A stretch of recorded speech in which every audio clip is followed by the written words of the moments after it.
Allez, on va couper cette musique de l'enfer. C'est le retour, ça y est, on est bien. Enfin de retour sur le MLR Show. Bonsoir à toutes et à tous. Avec un petit peu de retard, mais comme d'habitude, vous savez, les problèmes techniques, vous connaissez.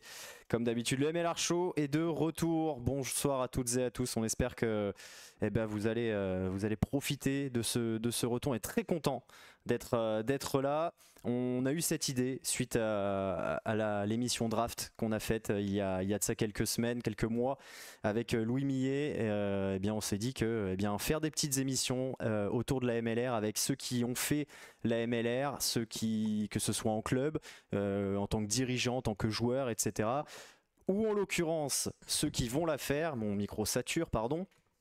Avec du coup ce soir un invité exceptionnel.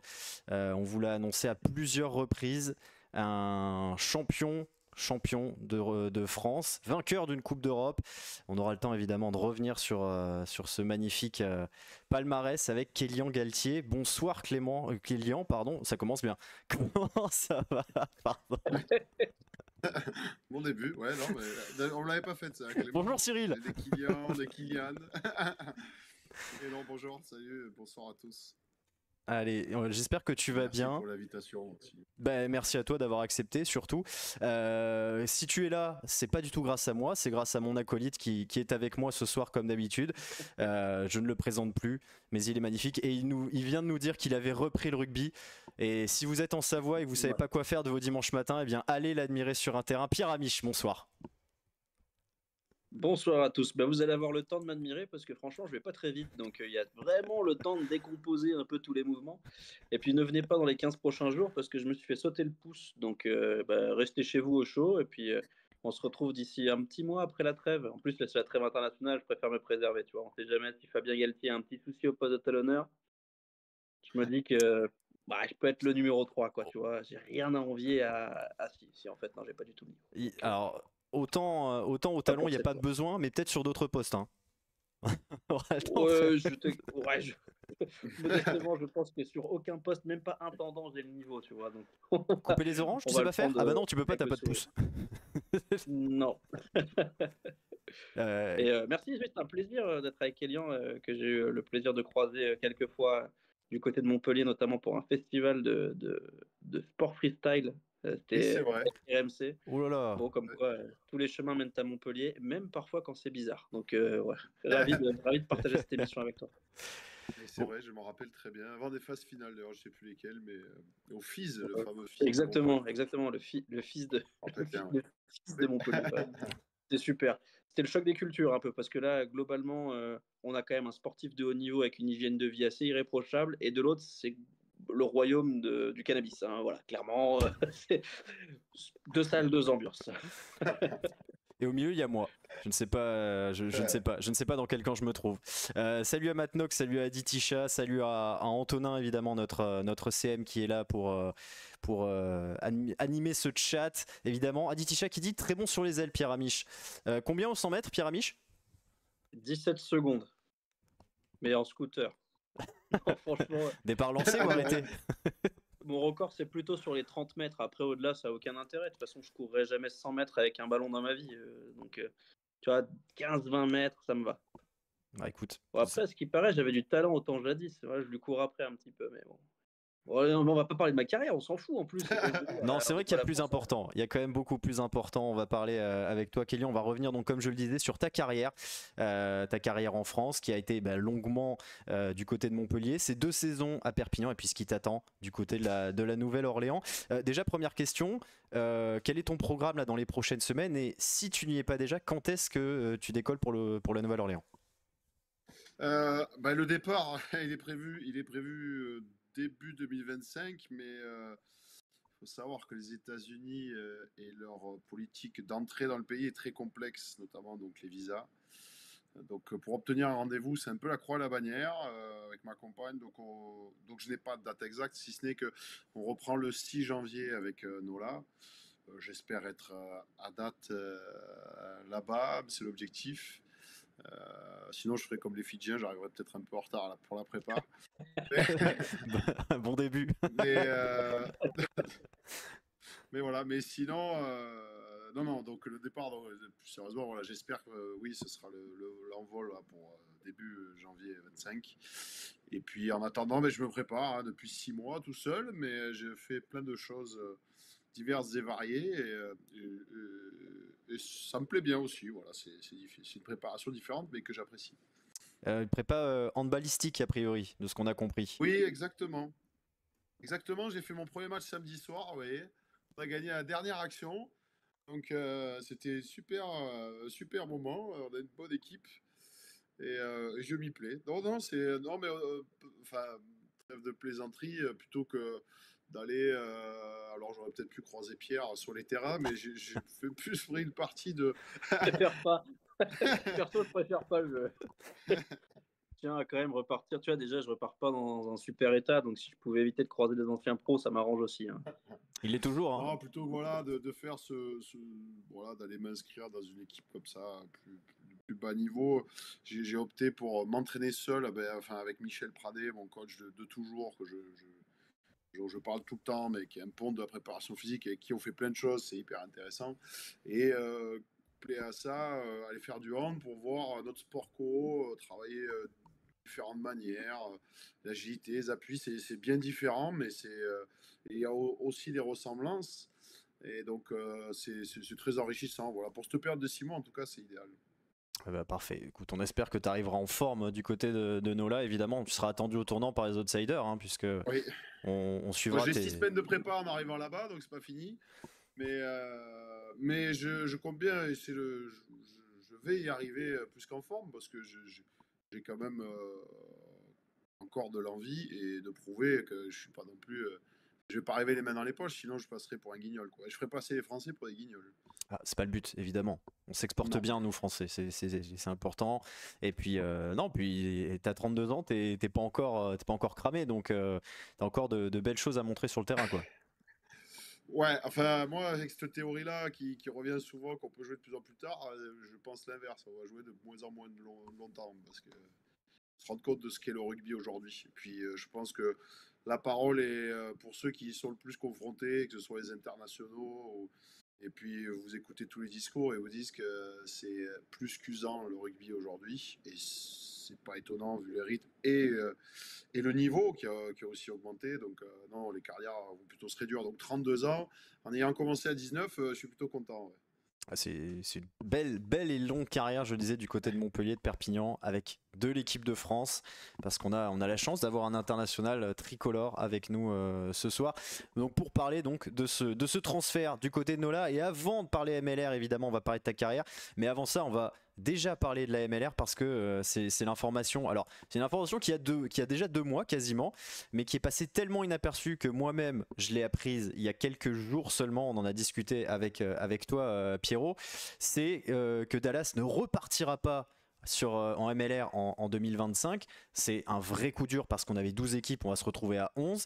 Mais surtout, cette équipe de Dallas qui existait depuis peu, qui réussit à aller en demi-finale l'année dernière, finale de conf très précisément, et était à 2 doigts d'aller en finale même en battant Seattle, enfin en étant à 2 doigts de battre Seattle et d'aller en finale, disparaît. C'est un vrai coup dur. Alors toi en plus, Pamiche, en tant que fan des Jackals, des Chacos, ouais. ça fait mal, mais même au-delà de ça, au-delà de tous les emplois et tout, c'est fou de se dire que y a une équipe qui disparaît comme ça.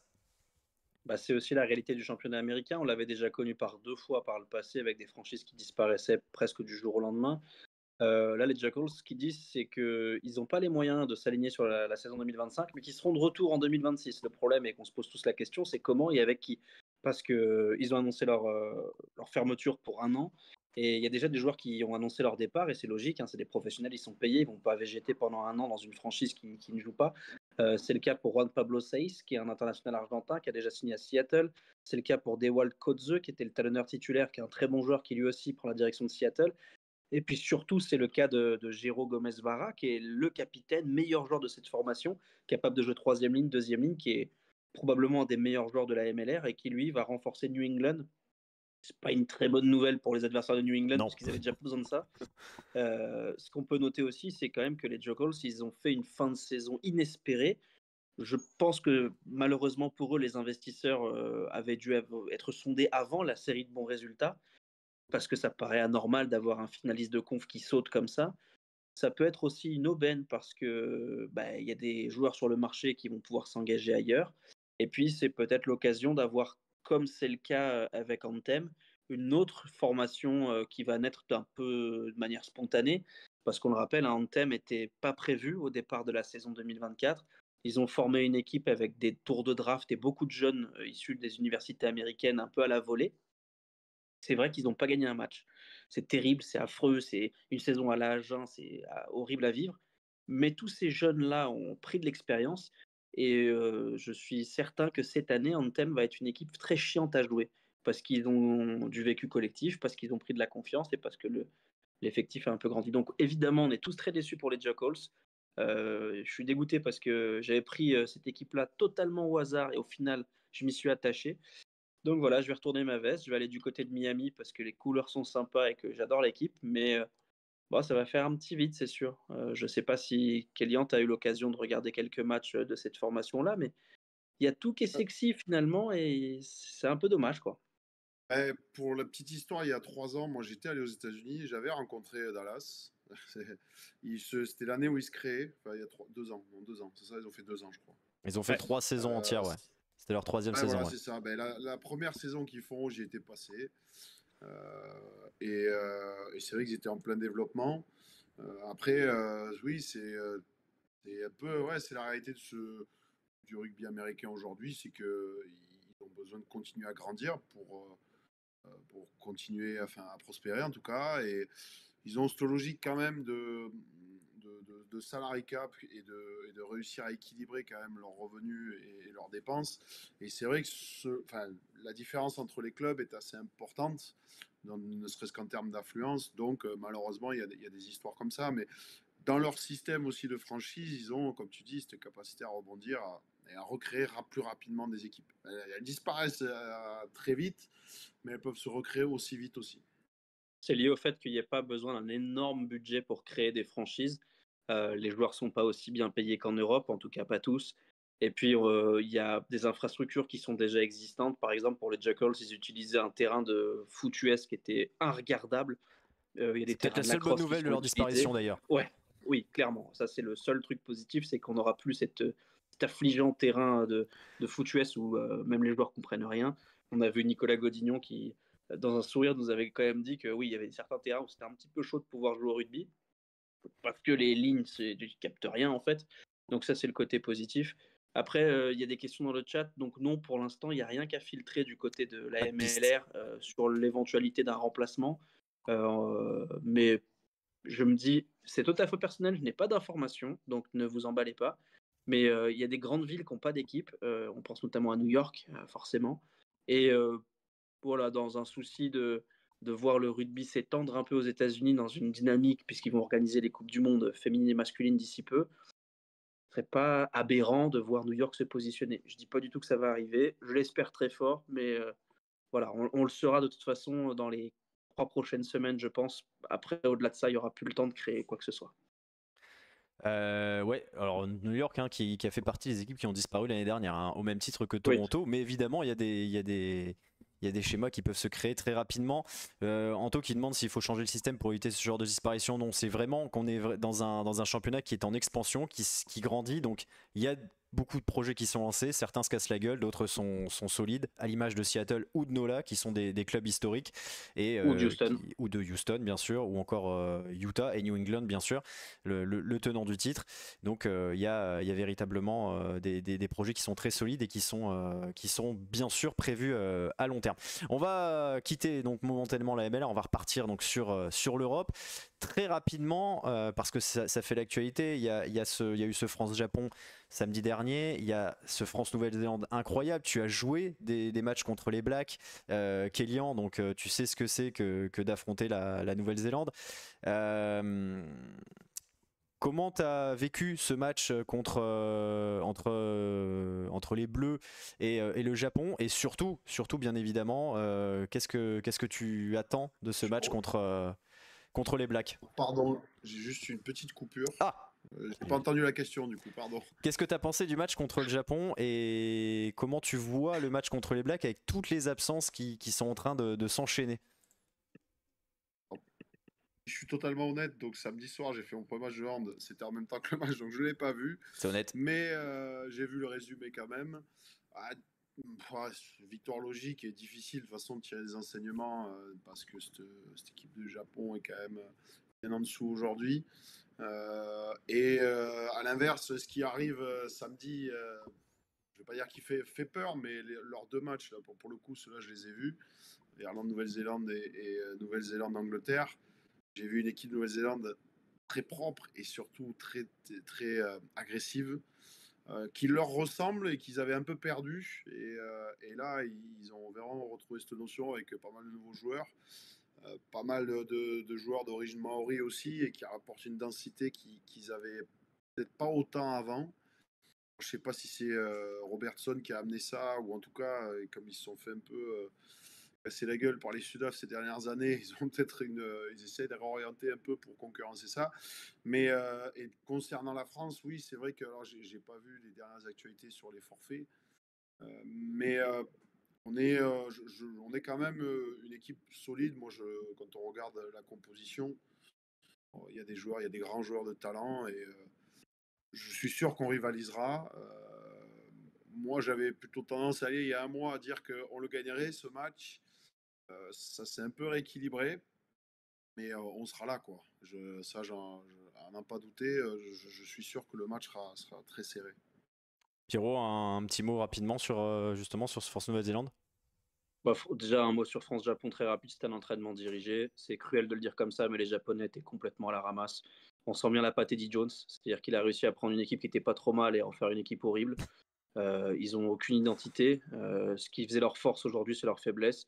Ils se sont fait défoncer par une équipe de France qui était à peine appliquée. Donc voilà, c'est très sévère, très cruel dans mon analyse, mais prendre 31-0 en 40 minutes à ce niveau-là, enfin, voilà, ça en dit long sur l'écart qu'il y avait entre les deux formations, avec une équipe de France en plus qui a loupé des choses. C'était pas parfait. Ils n'ont pas joué le rugby génial, absolu et total qu'on pouvait espérer. Donc bravo à eux de gagner avec cette marge-là.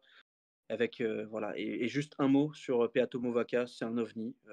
Là, pour l'occasion, le mot est pas galvaudé, c'est un monstre. J'ai jamais vu un gars comme ça. Il fait 115 plombes, il peut jouer talonneur, troisième ligne. Il court pendant 80 minutes, il met 25 plaquages. Bravo monsieur, quoi. Et pour la Nouvelle-Zélande, je suis un peu comme Kélian, je pense qu'on sera au rendez-vous, je pense qu'il y aura combat, il y aura match. Après, cette équipe néo-zélandaise, où c'est pas qu'on les accueillait en sifflotant il y a 3 semaines, un mois, mais on les prenait un petit peu moins au sérieux que par le passé, parce que le renouvellement générationnel était peut-être un peu moins réussi que par le passé aussi. Il y a un coach qui, forcément, Scott Robertson, a essayé de faire des choix, des choses, et ça marchait pas au départ. Et puis il a trouvé 2-3 bonhommes qui le mettent dans l'avancée, qui valident à peu près tout ce qu'il met en place. Je pense à la troisième ligne notamment, et Wallace Titi qui est très dense, très chiant. J'ai l'impression qu'il fait 130 kilos alors qu'il n'en fait que 110. Enfin voilà, c'est un tronc d'arbre. Dans le même genre, Dalton Papali, c'est épais, violent. Hardy Savea, j'en parle pas. Bon voilà, je pense que Kélian a tout à fait raison sur le fait que le rugby a changé et que l'intensité, c'est quelque chose. Si je devais raconter ce match en un mot, je dirais violence. Ça risque d'être assez violent. Voilà. Un petit pronostic très rapidement pour tous les deux, Pierrot. Victoire des Bleus de 10 points en respirant par le cul pendant une demi-heure à la fin. Voilà. C'est très clair, Kélian. Match nul. Oh, grosse cote. 25-25. Voilà. Ah ouais, et puis il y a le score aussi, c'est noté. Ouais, voilà. C'est enregistré. Voilà pour ce qu'on pouvait dire de l'équipe de France. Évidemment, on en reparlera tout à l'heure et on jouera avec l'équipe de France, avec tes sélections en équipe de France, Kélian. Très rapidement, un petit mot. Pierrot, tu voulais en parler. Même si ce match à mon sens jamais existé, les États-Unis jouaient aussi et auraient battu le Portugal 21-17. Je n'ai aucun souvenir de ce match-là, mais a priori tu voulais en dire quelque chose. Ouais, je voulais juste dire que c'est une surprise, hein, franchement, de voir les États-Unis capables de battre le Portugal. On rappelle le Portugal, magnifique histoire, équipe mondialiste, qui n'était pas le cas des années précédentes, privé de quelques cadres, c'est vrai, mais aussi avec une ligne de trois quarts qui ressemble quasiment à ce qu'ils pouvaient faire de mieux avec Appleton, Limas, Torti. Il n'y avait pas non plus que des absents. Et j'ai été très surpris de la victoire américaine qui se dessine d'ailleurs à la 78e minute. Au bout du bout, ils ont un maître à jouer qui est à un niveau supérieur, qui est Hadji McGinty, qui ne joue pas d'ailleurs en MLR. Tu vas pouvoir souffler Kélian, il ne sera pas là. Mais c'est aussi un essai d'un joueur que tu adores, Rémi, Nate Hausberger, qui est un des meilleurs ailiers, et aussi de Paddy Ryan, un numéro 8 qui, je le reconnais humblement, était inconnu à mes yeux dans cette équipe américaine. Pour nous, c'était un pilier, Paddy Ryan. Bah, en fait, pour moi, j'ai vu Paddy Ryan, je me suis dit, c'est quoi ce délire? Pourquoi il joue vite? Parce qu'il y a un Paddy Ryan qui joue à Chicago, qui joue pilier droit. Je me dis, mais attends, mais comment c'est possible et tout? Et donc, je me suis dit, bon, je dois déconner. Je suis allé voir, mais non, Paddy Ryan, c'est bien. Et en fait, pas du tout, c'est un homonyme. Lui, c'est un joueur qui joue à Coventry en 3e division anglaise. C'est une petite trouvaille du sélectionneur américain qui l'a testé en 8, avec Corey Daniel et Villiers Lou, qui sont les deux autres 3e lignels. Et ce qui est bizarre, c'est que c'est une équipe qui est mixte, il y a beaucoup de jeunes, beaucoup de vieux. Donc voilà, c'est une vraie performance de la part des Américains. Je pense quand même que la suite va être un peu plus compliquée. Ils jouent à Chambéry là ce week-end. Et je pense que le match risque d'être un peu plus compliqué. Parce que si je dis pas de bêtises, ils jouent les Tonga. Ouais, et ils finiront par l'Espagne. Voilà, je pense qu'ils risquent d'avoir quelques joueurs absents face à l'Espagne. Voilà. Les Tonga, on sait que ça pique. Il y a de très très belles têtes dans cette équipe américaine, et tu auras l'occasion, Kélian, évidemment, de les côtoyer la saison prochaine. D'ailleurs, les 3e lignes, il y en a de très très bons. On a beaucoup parlé des 3e lignes la saison dernière en MLR, quelles que soient les équipes. Et sur le banc de cette équipe américaine, il y en a partout des bons 3e lignes. C'est vrai. Dans cette équipe américaine, il y avait Eric Storti, numéro 1 de la draft, le centre qui a été drafté en numéro 1 par Anthem. Voilà ce qu'on pouvait dire sur l'actualité du rugby. On va rentrer dans le cœur du sujet. Et dans la personne qui est la plus importante de cette émission, c'est toi, Kélian, évidemment. Tu es notre invité. Merci encore d'être là. N'hésitez pas dans le chat à poser vos questions, évidemment. Ditisha qui demande où en seront les Américains pendant la Coupe du Monde, pour la Coupe du Monde 2031. C'est une très bonne question. Pierrot, rapidement. Ouais, franchement, je n'ai aucune idée. C'est dans 6 ans, ça paraît être dans très très très longtemps pour une équipe aussi jeune et aussi dynamique que les États-Unis. Ce sera, on va dire que cette draft et la prochaine sont très importantes parce qu'ils arriveront à un âge de maturité autour de 26-27 ans pour la prochaine Coupe du Monde. Ça devrait être les cadres de ces formations, mais honnêtement, j'en ai aucune idée. En plus, ça va dépendre d'un facteur économique que je ne maîtrise pas, et savoir si la fédération est prête à rebasculer des fonds qui sont alloués habituellement aux Eagles, à savoir le rugby à 7, direction du 15, et s'ils vont rediriger aussi des joueurs du 7. Évidemment, Perry Baker et Carlin Niles seront très fatigués, hein, ils sont déjà trentenaires bien tassés, donc on ne parle pas d'eux, mais voilà, honnêtement, je ne sais absolument pas à quoi va ressembler le rugby américain dans 4-5 ans. Je leur souhaite beaucoup de réussite, et le recrutement de joueurs comme Kélian semble aller dans la bonne direction pour globalement le système américain, parce que ça crédibilise un peu ce qu'ils sont capables de faire, mais je suis désolé, Aditya, je ne peux pas te répondre de manière honnête, je ne sais pas. Tu as répondu justement de manière honnête, en disant que tu ne savais pas. Ouais. Bon, alors je ne peux pas te répondre de manière compétente. Voilà. Ça, c'est autre chose, mais ça, c'est la marque de fabrique des outsiders. Non, évidemment. Tu travailles très bien, Pierrot, tu es le plus gros travailleur de cette équipe, évidemment. On en passe à toi. C'est dire si les autres sont nuls. Hein. Ah bah les autres, c'est n'importe quoi. Et puis le présentateur, déjà, il se trompe dans le nom des invités, c'est incroyable. On passe... 15 ans de médias, j'ai jamais vu ça. Ah bah, 20 ans, moi. Kélian, re-bienvenue, du coup. Évidemment, oui. Je fais rapidement un petit point sur ton parcours, parce que, voilà, éventuellement, peut-être que dans le chat, certains ne te connaissent pas. Une carrière qui a commencé en 2011, du côté de Montpellier, tu es resté jusqu'en 2022. Tu as rejoint Perpignan ces 2 dernières saisons. Tu as joué du côté des Mégirales. En 2025, tu seras donc du côté de Nola pour 2 saisons. Si je dis pas de bêtises, tu as signé pour 2 saisons là-bas.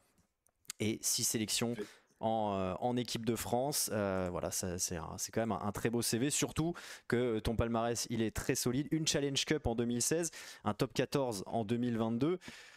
Évidemment que dans ce palmarès, on retient surtout, avant tout, ce top 14 avec Montpellier, cette finale face à Castres. Oui. Qu'est-ce qui représente pour toi 2018. Et finaliste en 2018, bien sûr. J'ai préféré enlever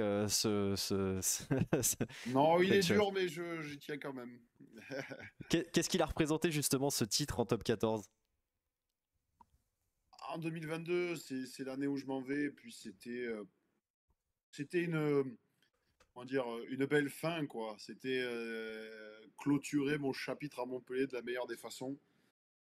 Je savais que je partais et comment dire, j'avais passé tellement d'années à courir après ce titre avec Montpellier que presque cette année-là, mais c'était de l'année où je m'y attendais le moins, on va dire.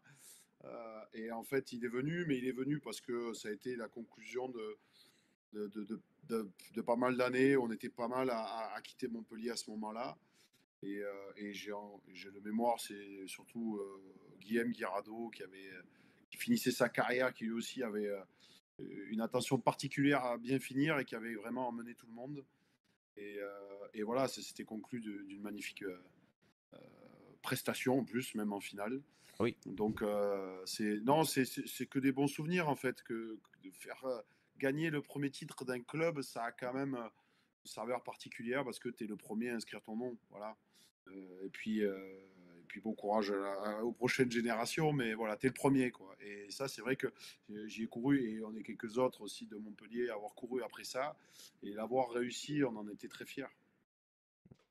Justement, tu as parlé de génération. Toi, tu en as connu plusieurs. Tu es resté plus de 10 ans en pro avec cette équipe. Tu as connu pas mal d'airs, de coachs, de joueurs, d'équipes, même carrément.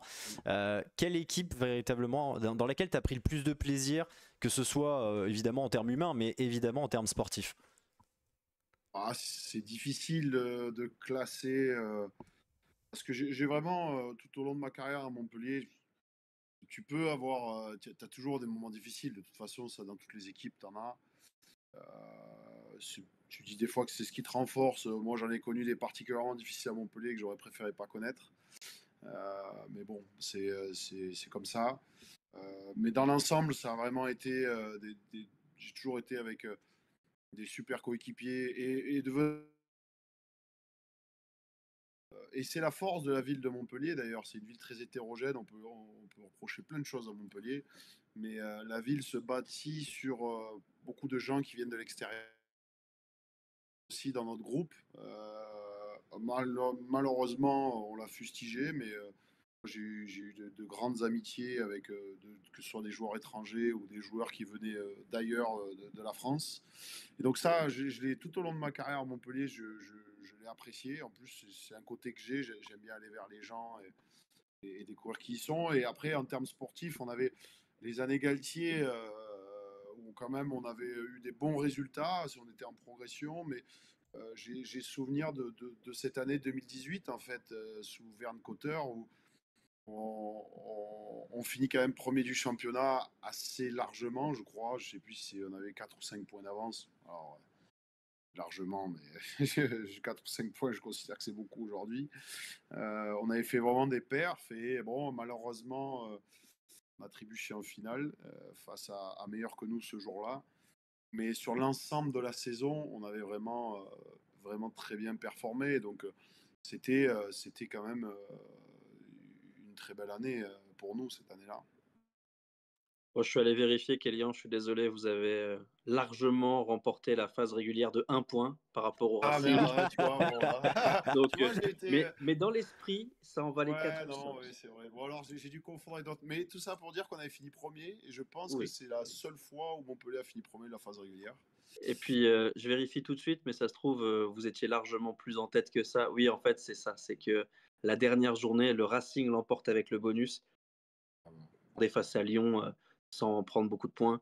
Donc, au final, il y avait vraiment 5 points d'écart Non, avant mais la voilà, journée. j'ai un souvenir qu'on avait vraiment fait une très Vous belle étiez, vous saison. étiez assuré de terminer premier, même en cas de défaite. Voilà, c'est ça, c'est ça. Et vous finissez avec 7 points d'avance sur le Stade Toulousain, qui à l'époque était déjà en progression, et 8 sur Toulon, qui était juste encore à la période galactique, si on peut se permettre. Non, mais voilà, ouais, Rémi, c'était une très belle année pour nous. ouais, bien sûr. Bah, justement, moi, j'aimerais bien, si Rémi, tu Bien sûr, me vas-y, permets, tu revenir es là sur pour cette ça. saison précise, Kélian, parce que on se rend pas compte du nombre de matchs que tu as disputés sur des années où, avant le passage de PSA ou pendant le passage de PSA en équipe de France, la fameuse convention n'existait pas. Et juste pour illustrer ce propos, cette année-là, tu fais 28 matchs. C'est, ça paraît démentiel. En additionnant Top 14 Champions Cup, tu fais 2 matchs du 6 Nations et 2 test matchs en tournée. Donc en gros, tu fais 28 matchs sur quasiment 11 mois non-stop. Ça paraît aberrant aujourd'hui. Et cette saison-là, tu la termines en plus en étant titulaire 90% du temps. Je crois que tu fais 21 titularisations ou 22 titularisations. Tu es indiscutable. Qu'est-ce que tu en retires en fait de ça? Non, mais je suis de toute façon en 2016-2018, cette période où je suis en équipe de France.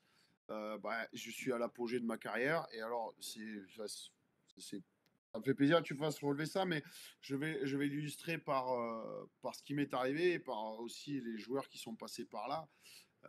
Ces 2 années-là, donc effectivement, comme tu dis, je joue énormément, je joue tous les matchs. On était un peu moins protégés et encore, on commençait à l'être. Euh, et la vérité, c'est que derrière ça, j'ai eu mon année où j'ai eu mes commotions, où je m'en suis pas remis. Donc c'est arrivé 2 ans après, en 2020. Mais pour moi, c'est pas dû à une seule commotion, c'est dû à un enchaînement de matchs, de fatigue, de choc, répétition. Et puis mon corps a lâché, quoi. Donc pendant un an derrière, bon, j'ai eu mes commotions, mais je me suis blessé. Enfin, j'ai eu 15 mois d'arrêt quand même. Dans ma carrière, j'ai eu ça. J'ai eu presque un an et demi de coupure. Donc, tu vois. Parce que je pense qu'il y avait ça, effectivement. Moi en tant qu'athlète, je ne l'ai pas subi et je tiens à mettre en lumière, il y a des mecs, Guillaume, Guirado, Louis Picamol, et il y en a tant d'autres, c'est des mecs avec qui j'ai joué, mais qui ont fait 10 saisons en équipe de France, de 2000, donc 2008-2009, je crois qu'ils ont commencé jusqu'à voilà, 2018, jusqu'à la Coupe du Monde 2019, je crois, qui eux ont fait enchaîner ça pendant des années et des années, et qui ont alerté, qui ont expliqué qu'on ne pouvait pas être performant au plus haut niveau international en faisant autant de matchs. On leur est tombé dessus.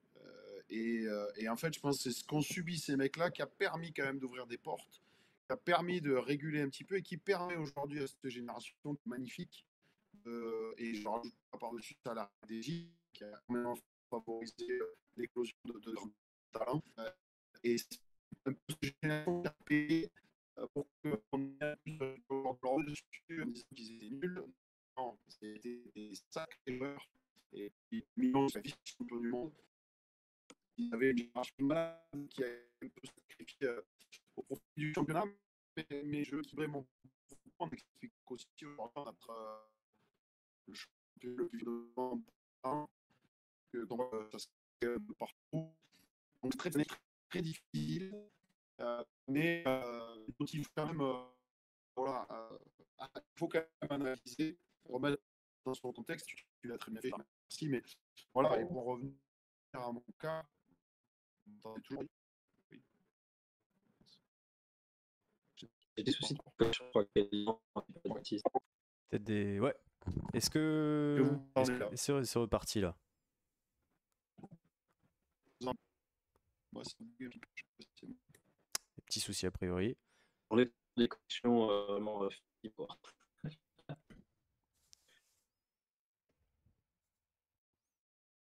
Tac, tac, tac. Est-ce que Pierre Amiche est de retour? Non, non, même pas, même pas. Hop, petit souci là. Hop, je reprends la main en attendant que mes deux compères reviennent.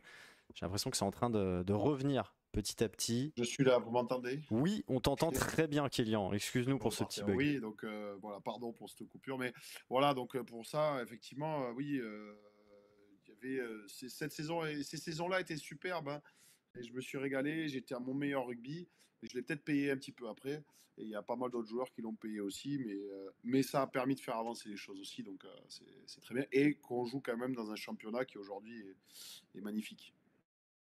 Ouais, c'est vrai.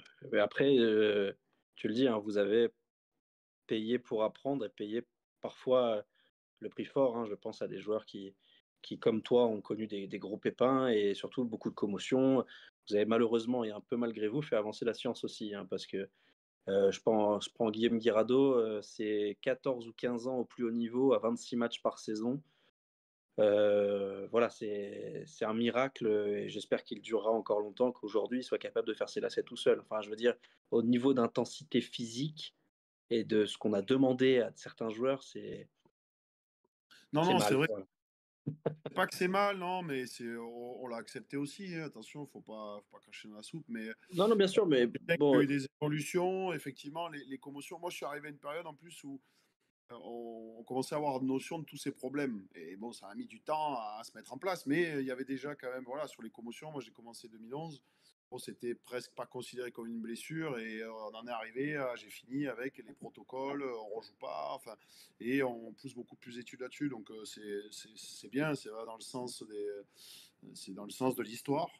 Mais je pense qu'il faut continuer encore plus protéger, en particulier les joueurs internationaux. Je comprends les clubs qui expliquent qu'il faut des matchs pour être viable économiquement, c'est normal.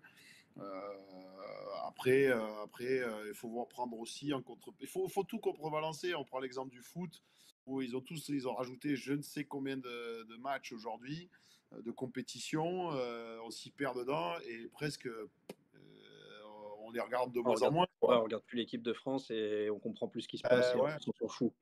Bien voilà. sûr. Bah, c'est le risque de ce qui va peut-être être proposé par World Rugby d'ici peu, puisque dans les tuyaux, et les tuyaux sont de plus en plus gros, on a compris qu'il y avait le même format avec des compétitions qui finalement encadrent juste des matchs amicaux. Et puis il y a aussi des matchs hors fenêtre internationale parce qu'économiquement certains pays sont dans la mouise. Je pense à la Nouvelle-Zélande, à l'Australie, où ils sont obligés de jouer hors fenêtre pour garantir un minimum d'argent à leur fédération. Sans ça, bah, c'est Les la Anglais, hein. banqueroute. Et oui, les Anglais aussi, Et avec les Anglais, oui, Twickenham en bien plus, sûr. qui a une immense usine à pognon. Non, mais c'est clair qu'il y a plein de sujets. Et on peut multiplier les compétitions, mais peut-être qu'on viendra qu'à faire une phase aller régulière. Je ne sais pas, mais en tout cas, ou peut-être que le rugby vit un peu au-dessus de ses moyens. Si on arrive à réguler un petit peu l'économie, on voit qu'il y a un public, on voit qu'il y a un engouement immense autour du rugby. Et d'ailleurs, ça, bravo, parce que on n'est pas en France, en tout cas, je parle, on n'est pas la meilleure. On n'est pas en nombre de licenciés la plus grande fédération, mais on est un deuxième sport co derrière le foot. Donc c'est quand même une réussite, ça aussi. Il y a un véritable intérêt des gens. Il faut tabler dessus, mais peut-être qu'il faut bien réguler. Et encore que, il y a des choses qui existent, comme ce salary cap, etc. Mais oui, il y a des problématiques qu'il faut quand même gérer. Et justement, dans cette veine-là, Kélian, justement, tu parles de l'évolution du rugby. Je prends un peu d'avance, mais est-ce que après ta carrière, tu aurais envie justement de rester dans le monde du rugby et d'essayer de travailler pour protéger les joueurs, que ce soit au niveau santé, au niveau des calendriers, etc. Est-ce que c'est quelque chose qui te tente? En toute franchise, non. Je suis désolé, c'est pas ma vocation. Et non, mais tout simplement, je suis honnête, je vais pas dire ah oui, j'ai envie de. Non, la vérité, c'est que Je vais prendre la tête du J'ai syndicat compris des que joueurs c'était. pour les défendre. Voilà. Ouais, non, enfin bon, ça c'est un vaste sujet. Les syndicats a juste le mérite d'exister aujourd'hui. Je suis un peu dur, mais ils font beaucoup de choses. Je parle pour la protection des joueurs, hein. Ouais. C'est parce qu'on est dans ce cadre-là. Je ne parle pas de tout ce qui est fait à côté, sur les Oui, de formations, la sur réinsertion, la l'accompagnement, sur. formation. Ça, c'est un volet qui gère magnifiquement bien. Non, je parle plus pour le côté compétition. Malheureusement, ils sont subventionnés par la Ligue, entre autres, et qui est les personnes qui sont opposées dans ces sujets-là. Donc, c'est entre guillemets, voilà, c'est très politique et moi, je ne suis pas du tout là-dedans. Je sais que c'est très difficile. Ils essaient de faire leur maximum, mais voilà, c'est compliqué. La parenthèse refermée, je veux pas que mes propos soient repris ou quoi, parce que des fois, c'est très mal interprété. Donc, non, tout ça pour dire que moi, non, j'ai pas la vocation, j'ai pas la fibre d'entraîner, je crois, en tout cas en professionnel. Je suis parti sur d'autres projets professionnels, pas dans le rugby. Même si je reconnais qu'en allant aux États-Unis, ça m'intéresse de voir comment ils travaillent, comment ils structurent, parce que je pense il y a beaucoup de choses à apprendre aussi. Et j'ai toujours eu en plus cette pensée qu'il faut essayer d'aller regarder un peu partout ce qui se fait, à quelque niveau que ce soit, pour s'enrichir, et que ce soit des entraîneurs, des dirigeants, parce que de suite passer de l'un à l'autre, de joueurs de l'autre côté de la ligne, enfin, du terrain, de l'autre côté de la barrière, voilà, pardon, je vais réussir à trouver mes mots. C'est pas, je trouve pas que c'est le plus judicieux. Donc non, moi je m'oriente vers autre chose. Maintenant, je ne sais pas de ce que la vie nous réserve et j'en sais rien. Dans 10 ans, peut-être que j'aurai des opportunités. Et je ne ferme pas aussi, par contre, à aider la formation, les jeunes, mais à titre de loisir, quoi, même pas de métier. Ça, transmettre, c'est quelque chose qui se fait beaucoup en Nouvelle-Zélande, justement. Vous avez des anciens internationaux qui vont entraîner dans les écoles où ils étaient. Et je trouve ça très intéressant. Enfin, ça, c'est quelque chose qui peut me brancher, mais c'est à titre de loisir. Voilà. Si jamais tu te passages en Savoie, sache qu'au Rugby Club Haute Tarentaise, on cherche un spécialiste de la touche. Voilà. Très bon pilier, paraît-il. Totalement bénévole. Oui, j'ai déjà été sollicité par mon école de rugby du Pic Saint-Loup. Tu vois. J'irai Tu vas réfléchir. Demain, mais pour l'instant, j'ai pas le temps malheureusement de m'engager à 100%. Bon, on réfléchit quand même à l'offre que je t'ai fait, c'est bénévole, c'est très loin de chez toi, tu seras seul, voilà, il y aura très peu d'accompagnement, on fournit ni le logement ni le transport, voilà. Et l'équipement ? Une bière, évidemment que non. Il y a une bière qui est comprise avec le ticket. Tu as un ticket rose pour aller au clubhouse, voilà. Mais on peut négocier 2 tickets, voilà. Je ne pourrais pas m'engager plus. Je te laisse réfléchir à ta réponse négative et puis et tu reviens vers moi. Voilà. C'est quand? Ah, désolé, je peux pas. Attends, mais je t'ai pas dit. Il y a Vilain Orion qui dit s'il y a de la bière, ça vaut de ouf. Et tu vois, je te dis, il faut réfléchir. Bon, moi, je bois pas de bière, mais ok.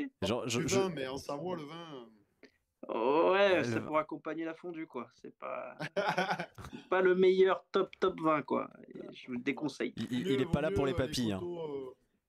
Les coteaux du Languedoc ou du Roussillon pour ça. On est bien ouais, peut-être. Je te cache pas peut-être un meilleur endroit, ouais. Non, mais on peut payer en raclette ou en Beaufort. Bon, bah, on va voir. On négociera plus. Il va monter un business plan, il va revenir vers toi très vite. Et je profite du message de Vilain-Orion pour vous rappeler, vous pouvez poser vos questions, hein, n'hésitez pas à les poser dans le chat et on les fera remonter à Kélian. Très rapidement, Kélian, le Pic Saint-Loup, c'est quand même une école formidable, il n'y a pas que toi qui en est sorti, on pense à Louis Picanol, Julien Thomas, Fulgence Ouedraogo. Non, justement, non. Pardon. Pas Louis Picanol. Pas Louis Picamol, c'est vrai. Louis, vous en voudrez beaucoup, pas du tout. Louis est de Montpellier, enfin il était né à Paris, mais est arrivé à Montpellier directement à l'âge de 12 ou 13 ans. Quant à Julien Thomas, il était à Vendargue, lui, de mémoire. Donc non, ils ne sont pas du Pic Saint-Loup. Non, on est plus... Enfin, il y a François, Trinduc. François Trinduc, j'ai confondu François et Julien Thomas. Ah oui, c'est vrai. Ah oui, non, Julien Thomas, non, pas le Pic Saint-Loup. Non, j'ai confondu avec François, ouais. Mais je Rémi, là, tu as fait une erreur. Tu vois, c'est comme si tu disais, je sais pas, un supporter interiste qu'il était du Milan AC. Tu vois, là, tu as fait une erreur colossale d'un point de vue diplomatique. Ça fait 15 ans qu'on se bat, nous, pour ça, pour le mettre, pour l'expliquer. Louis, Julien aussi. Mais ça vient la vérité. Voilà, je finirai, mais je sais qu'il y a des jeunes. Alors, j'ai perdu son prénom, je sais qu'il était à Aix-en-Provence, un ailier qui est du Pic aussi, et un jeune deuxième ligne qui a signé au Racing, voilà, qui est originaire du Pic. Donc, l'école recommence à sortir quelques jeunes talents, et c'est une très bonne chose. On va passer maintenant à ta deuxième expérience en tant que joueur pro à Perpignan. Oui. Quelle différence tu as vu entre ce que tu as connu à Montpellier, alors certes pendant beaucoup plus longtemps, mais ces 2 ans du côté de Perpignan? Deux expériences un peu opposées, mais qui sont pas... Il n'y a pas une meilleure que l'autre, j'ai envie de dire.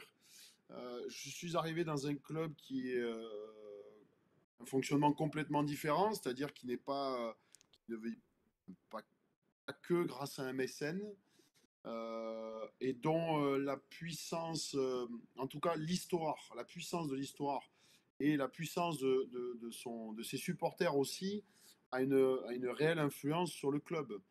Je me suis retrouvé dans un univers, enfin je suis passé de Montpellier où on a plus, j'avais plus l'impression que l'importance c'était la présidence, le président si je veux être gentil, alors qu'à Perpignan l'importance c'est l'histoire et les supporters. Et c'est dans les politiques, je parle, hein, dans les choix. Et donc ça, je trouve que ça avait une réelle importance. Ça m'a surpris parce que moi j'ai été à Montpellier dans un univers comme ça, qui a toujours été comme ça, où les joueurs, on essayait, et les supporters qui sont là-bas essayent de faire grandir ce club, et d'anciens aussi, mais sur lesquels, heureusement, cette année, ça y est, on commence un petit peu plus à ouvrir le panel, mais j'espère pour eux que ça va continuer. Et à Perpignan, je suis arrivé dans un club voilà, où j'ai de suite eu des gens qui sont venus me voir en disant, vous savez, et c'était un exemple qui m'avait frappé, il me dit, mon grand-père venait au stade, mon père venait au stade, je viens au stade et mon enfant vient, je viens au stade avec mon fils. Donc, et ça, il y a une réelle culture comme ça, mais ça, c'est parce que Perpignan s'est construit comme ça. Et donc, vous jouez vraiment pour représenter ces gens-là. Et ça se ressent parce qu'ils vous le renvoient, ils vous le renvoient d'une manière incroyable. Alors, c'est là où on peut, quand vous avez un public aussi fort, quand il est déçu, il est triste. Et forcément, sa déception est encore plus grande. Et moi, j'ai eu la chance pendant 2 ans, franchement, de jouer 2 saisons magnifiques où, bon, ben, certes, on n'a pas été en haut du classement, mais on se donnait à 120% et ça, le public aimait ça. Et en plus, on produisait du beau jeu, je pense. Et on a fini l'an dernier avec un espoir d'accrocher les 6. Et là, ça a été mais la vraie Furia Cata. Enfin, c'était incroyable. Et bon, on m'a expliqué d'où venait la Furia, etc. Mais voilà, l'histoire est un peu plus, en tout cas, ancrée et importante dans la politique du club.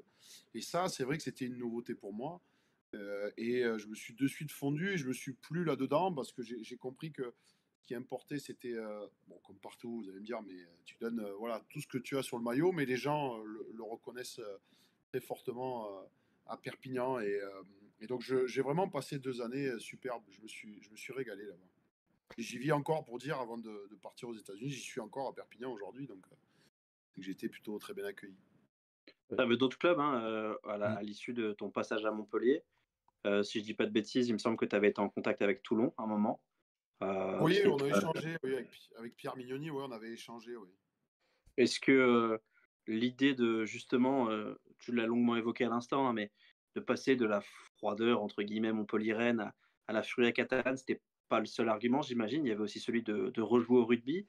Tu as eu du temps de jeu pas mal finalement à Perpignan que tu n'aurais peut-être pas connu à Toulon. Est-ce que tu assumes le fait d'avoir fait ces choix-là? Est-ce que tu penses que c'était les meilleurs toujours? Ah oui, bon, pour dire, j'ai discuté avec Toulon et l'USAP, et c'est vrai que j'ai senti l'USAP plus attiré voilà, par mon profil. À l'époque, Damien Chouli arrêté et Patrick Aretas et David Marty notamment voilà, voulaient que je rende place quoi, dans ce rôle notamment de la touche, etc. Et c'est vrai que je me rappelle on était venu avec Montpellier à Aimé Giral. Et on avait gagné sur une interception, je me rappelle. Mais j'avais vu cette équipe de Perpignan qui jouait au rugby. Mm. Je sortais de 2 ans avec Montpellier où, alors ça nous a réussi, on a gagné le titre, mais c'était pas trop ma philosophie de jeu. Bon, on a gagné, donc c'était idéal. Donc c'est qu'ils avaient Mais, raison. ouais, exactement. Non, mais voilà, il y a pas de bonne manière hein, pour gagner. Je reconnais que moi, voilà, ça faisait partie de mon cursus où j'étais arrivé à bout à Montpellier. Je voyais comment ça fonctionnait. Ça faisait des années que j'étais là. J'avais apporté ma pierre à l'édifice. Et puis, il était temps de partir. Et cette idée de connaître une autre manière de jouer, une autre manière de faire, un autre discours, puisque Patrick Aretas, je me rappelle mon repas avec eux, elle était très sympa. Et ben, ça m'a tenté en fait. Et puis je sais pas, tu l'expliques pas. Je crois que tu choisis. Enfin, si, t'as toujours. Moi, je me suis toujours dit, j'avais des critères. Ben, tu as toujours des critères qui rentrent en compte avec une forme d'ordre. Et puis, plus tu avances dans ta carrière, plus cet ordre va changer selon ces critères. Et là, pour le coup, ben, ils avaient coché beaucoup de cases et je me suis dit, ben, ouais, c'est ça qui me tente. Alors, je rappelle la situation à ce moment-là. Moi, je me rappelle, je crois que c'était au mois d'avril. Perpignan se battait avec. Alors, venait de battre Biarritz, donc ils avaient à peu près assuré qu'ils n'étaient pas derniers, mais c'était quasiment sûr qu'ils allaient jouer le barrage. Et donc, il y avait cette vision de partir, de jouer en Pro D2. Mais c'était. Il y avait beaucoup de choses qui m'attiraient dans ce club, et notamment, comme je dis, voilà, cette façon de faire, le staff, le club, enfin, voilà, tout ce que j'ai évoqué. Et ce changement. Et ça, je ne suis pas déçu d'avoir fait ce choix. Je pense que de toute façon, après, tout au long de ma carrière, j'en ai eu des choix, hein. J'ai eu nombreuses reprises la possibilité de partir de Montpellier. Je suis resté aller ailleurs m'aurait ouvert d'autres voies. Je suis resté à Montpellier, mais ça m'a apporté plein de belles choses aussi. Donc, voilà, on ne saura jamais. On saura jamais. J'aime pas dire qu'on n'a pas de regrets, parce que je crois qu'on en a toujours. Parce que de toute façon, dans la vie, si t'as pas de regrets, si t'as pas fait de choix. Donc, dans le sens regret, c'est tu dis, qu'est-ce qui aurait pu se passer si j'étais là-bas? J'en sais rien. Voilà, mais en tout cas, avec le recul, je suis content des choix que j'ai faits. Je crois que je suis assez content de la carrière que j'ai eue avec le joueur que j'étais. Voilà, j'ai exploité, j'aime bien à dire que j'ai exploité 120% de mon potentiel, et j'en suis très content, très fier. Moi, j'en suis à 7% et je suis très fier aussi. C'était pas ton indice Pas de Max de- Gressel, ça? Oh, j'aimerais bien. Même moi. Tu vas passer de l'ambiance des Mégiral à l'ambiance de la MLR. On dit hein, dans le chat que il va falloir jouer avec des boules qui est. Est-ce que tu es prêt pour l'ambiance de la MLR? Et là aussi, en fait, j'en reviens à cet ordre. Je suis arrivé, donc c'est au mois de janvier que Franck Azema m'a annoncé, voilà, qu'on n'avait pas continué. Alors, c'était pas. Dans son discours, j'ai compris, en fait. Il m'a dit, bon, voilà, tu peux rester, tu peux faire l'année de plus, mais tu n'assures pas beaucoup de temps de jeu. Je dis, mais c'est Franck, y a pas. Enfin, voilà, merci de me. Enfin, en gros, pas merci, jamais de la vie. Mais il a été honnête de me le dire. Moi, je lui ai dit, écoute, ben, ok, je l'accepte, mais je vais te faire regretter sur les 6 prochains mois ta décision. Et je crois que j'ai réussi à prouver ça sur les 6 derniers mois, puisqu'il me faisait jouer. Donc, c'est que Franck, pour ça, est très bien, parce qu'il est, voilà, il est juste dans ses choix, il fait pas attention à tous les entours, il juge la performance, je pense. Et donc, il a été honnête là-dessus et juste. Et on a très bien fini, en fait. Et on n'a pas été loin, justement, d'accrocher cette fin de saison. C'est la Caïf, pardon, en fin de saison. Et donc, ça a fait que j'ai très bien fini la saison, j'étais très content. Et tout, on s'est quitté bons amis. Et pour preuve, on a échangé encore cet été. Et il faudrait que je passe d'ailleurs, parce qu'ils m'ont invité à y passer. Donc, quand ça se finit comme ça, c'est très bien. Et donc, quand est arrivé de ma période de réflexion, j'ai pas eu énormément de demandes, ben, parce que voilà, là, je fais que. Maintenant, malheureusement, j'ai peut-être mon passif aussi des commotions qui effraie un petit peu plus. Et puis, on le disait tout à l'heure, mais dans le championnat, il y a quand même d'excellentes troisième lignes en top 14, en Pro D2. Il y en a vraiment des très bons partout. Bon, voilà, c'est comme ça.